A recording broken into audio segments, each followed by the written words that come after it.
Labas draugai. Lapkričio 26.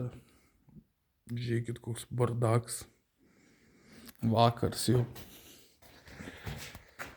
Jeigu telefonas neįsikraus, pabandysiu trumpą video padaryti, papasakot.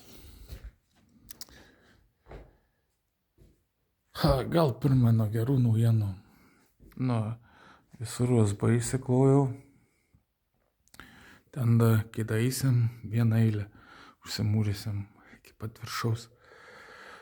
Rekuperatorių susivedžiojau.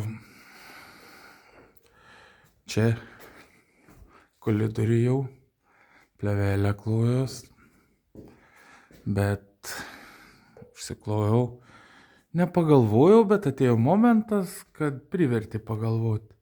Tai, kad nelimpa čia. Dulkių daug, tai nusigruntavom, va matosi nubėgimai dar, tai rytoj atvažiuosim, klijuosim, va šitaip klijuosim, va šitaip klijuosim juostą ir po to hermetiku dar tepsim. Čia va irgi visur tepiu, va tą pagaliuką reikės paskui sutepti, rekupo dėžės pasikabinau. Patogiai atsėdau. Taigi, toks pozityviai nepozityvus video noriu papasakot. O elektrinė mano įsivedžiau santechniką, laidai dar papildomai dasijungs, nes buvau galvojęs be vartų, bet darysiu vartus elektrinius su kamera ir kameros laidą Wi-Fi persivedžiau. Tai va, draugai, dabar trumpai papasakosiu, va čia dar pertrauksiu, va čia va irgi dar neklijuota, nes nelipo, matot, nugruntau, tai rytoj atvažiuosiu, užklijuosiu juostą tokią naudoju, jeigu kam įdomu. Užrašas, ne? Reikės galvą kraipyti jums, draugai, jeigu žiūrėsite, ne pavadinimą. Na va šitą juostą ir po to, tai parodysiu. Ir su šitą mastiką užtepliuoju ir taip visur tepliuosiu. Žodžiu, prie įdomiausia, ką noriu papasakot.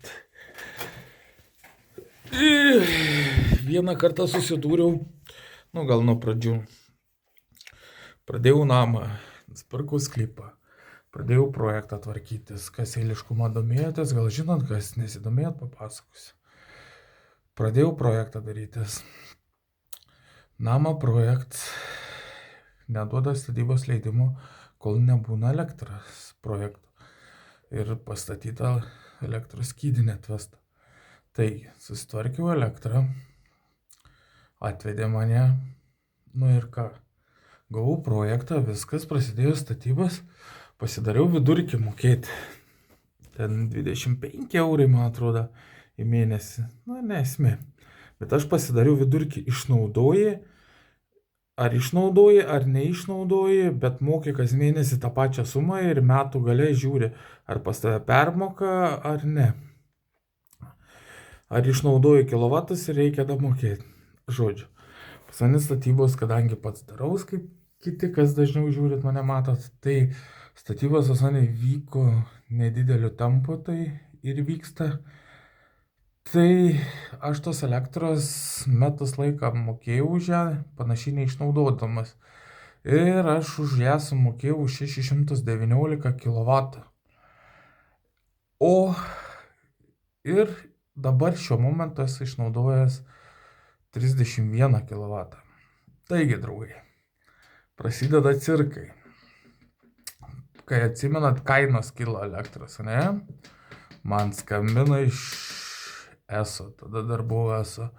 Skambina čia, kaip čia jūs į priekį, mes iš pradžių man aiškina, kad nemato, kad aš esu į priekį, man atsiuntė sąskaitą, sakau, kodėl jūs siunčiat sąskaitą, jeigu aš esu į priekį susimokėjęs, nes po to nutraukiau aš tą sutartį ir pasidariau, kiek išnaudoju, tiek ir sumoku. Tai esu su manim sutiko, paliko tas 619 kW ir aš naudojau juos, turėčiau teisę. Pagal faktą, ne, turėčiau teisę aš juos išnaudoti.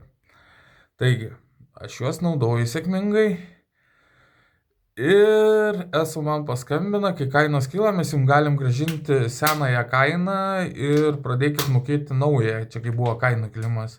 Jūs sakau, juokauja, tai jūs gražinkit pagal naują tarifą ir aš tada moku jums palinaują tarifą, nesako. Nu tai ne, su jais pavyko susitarti, kad toliau paliktų tos mano naudojimus kilovatus, kol aš juos neišnaudoju, tol aš nemoku už elektrą.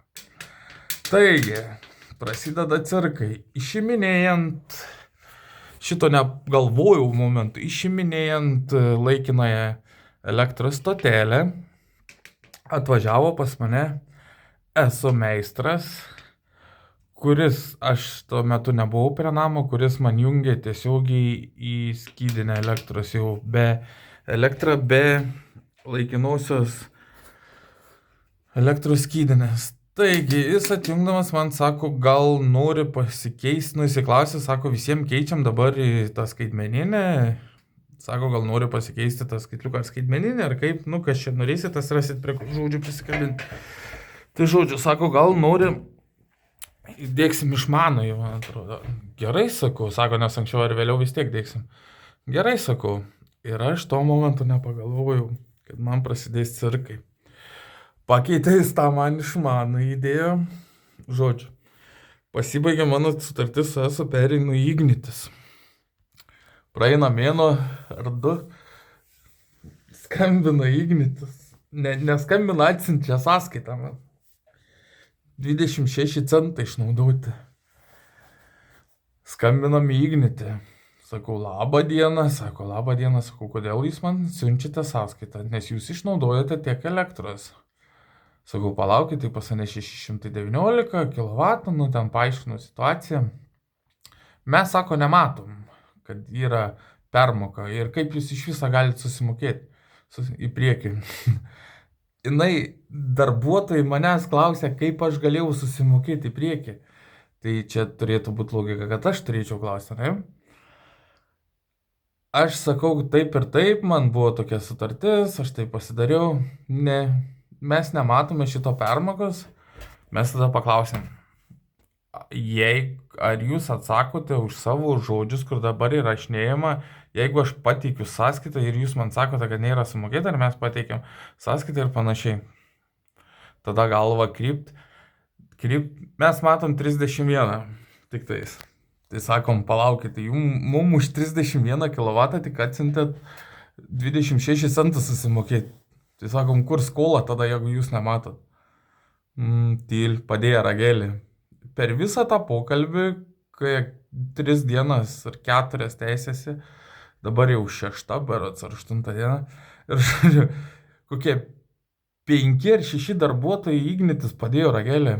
Vienas tai iš vis gerai šneki, jam aiškini situaciją, jisai nieko absoliučiai nesupranta ir gale pokalbio jis klausia, o tai gal kažko galiu padėti? Nu ką aš jam galiu atsakyti? Žinoma, mes akių nedraskėm, mes normaliai kalbam, mes rodom, kad mes turim sąskaitas, jie mums šneka, kad nematom. Gerai, dabar toliau kitas aspektas, ne? Jie vis dėlto nesutinka. Taigi, kas vyksta toliau? Jie man siūlo sumokėti pinigus. Jeigu aš sutinku pasimti pinigus už permoką, tai jie tada man paskaičiuoja sumą. Pagal kiek aš esu išnaudojęs, kiek dar yra likusi, jie man atsiunčia, kiek aš esu išnaudojęs, nu, ta prasme, pinigais išvertę, kad man gražintų tiek ir tiek pinigų. Tada ir skambinu su vyriausia specialiste, klausiu. Sakau, tai jūs nematot, kad yra permoka už tuos? Taip nematau. O sakau, palika, jūs matot, kiek man reikia gražinti. Ragelis pip, padedams. Tai žodžiu, kariau savaitę ir 2, man atrodo, gal ilgiau čia, jau konkrečiai, kai atsiuntė sąskaitą. Ir, žodžiu, priejau galutinį variantą, čia su plikais pėšiuotis. Pasimsiu piniginę tą permoką. Jūs kai kurie nesakysit, ko čia verkšlenį, tai reikėjo pasiėmė tos pinigus ir viskas. Kame moralas? Tame, kad, pavyzdžiui, man gražins apie 80 ar 90 eurų, ne? Kai kurie sakysi, tai nėra dideli pinigai ir panašiai. Taip, tai nėra dideli pinigai, ne 80 eurų. Na, jei parduotuvę žmonai paduosi, net valgyt savaitai normaliai nenupirksi ir išleista 80 eurų. O ką aš noriu pasakyti, dabar žiūrėkit. Ką reiškia man tas 80 eurų? Aš per visą namą statybą, sklypo, ne, jo, o visą namą, ne, darbus. Išnaudojau 31 kW, o yra sumokėta už 619. Tai jūs įsivaizduojat, kiek aš dar naudočiau tos elektros? Realiai, kiek aš dar jos naudočiau metų, kol pasiekčiau to 619 ir kokią man energetinę vertę atneš. Aš nekalbu, kai jau bus pasijungę viskas ir panašiai, nes čia tokių atsiras, kurie komentuos, tai čia susijungsit, tai čia nieko nėra. Aš apie tai nekalbu, jau kai gyveni, tai ir mokėsi, bet aš kalbu statybo eigoje, tai dabar kiek aš jos tai išnaudočiau ir kiek jinai man atneštų tos vertės, negu kad tai, kad susigražinsiu tos 80 eurų ar 90 ir aš juos išleisiu ir man pradės kapsėti pinigai, ta prasme, kur turėsiu mokėtis. Taigi, tikiuosi, kad supratot, ką pasakoju, įdomi tas Igničių situacija ir ten, neįžeidžiant ten tų darbuotojų, kažką ten tokie dirb, jie paprasčiausiai nesufokusuoja. Jie ten tokie dirb, kad jie į klausimus paprasčiausias nesugeba atsakyti. Tarsi ten neįsivaizduoju, ką su jais šnekėti. Pavyzdžiui, jie teigia ir viskas, o tu pasakai, kad turi sąskaitas, nes aš prieš pradedant Ignitis man jau kaip pirmą signalą davė, kad jie nemato kur permokos ir panašiai, tada aš skambinau Jesu tas, kuris man nuiminėjo skaitliukus, nes jis man nebuvo į mailą atsiuntęs, aš prašiau jo, gerai, kad geras žmogus, paprašiau jo, kad atsiųstų, jisai man iš karto per 2 valandas laikotarpį atsiuntė senojo skaitliuko rodmenis ir naujo skaitliuko rodmenis. Ir kiek buvo išnaudota ir kiek likus dar kilovatų, ta prasme, sąskaitą pats turiu, kiek likus. Ir tu nieko negali padaryti, paprastas žmogus, suprantat, nieko absoliučiai. Tu sakai, kad turi dokumentus, kad nori, taip, ir jiems dzin, mes nematom permokos. Ir viskas. Va taip. Mes galim pinigais grąžinti. Pinigais grąžina mato permoką, o taip nemato. Ir tu nieko negali padaryti. Pas teisininkus pasiteiravom, jeigu jie grąžina pinigus, tai tu realiai jie nieko nepadarysi. Jie sutinka tau grąžinti palį senai tarifą, palį tai, kad tu sumokėjai. Ir jie nieko nepažeidžia. Jokių teisių. Tai va. Tokia ir istorija. Gyvenam bananų šaly iš tikrųjų.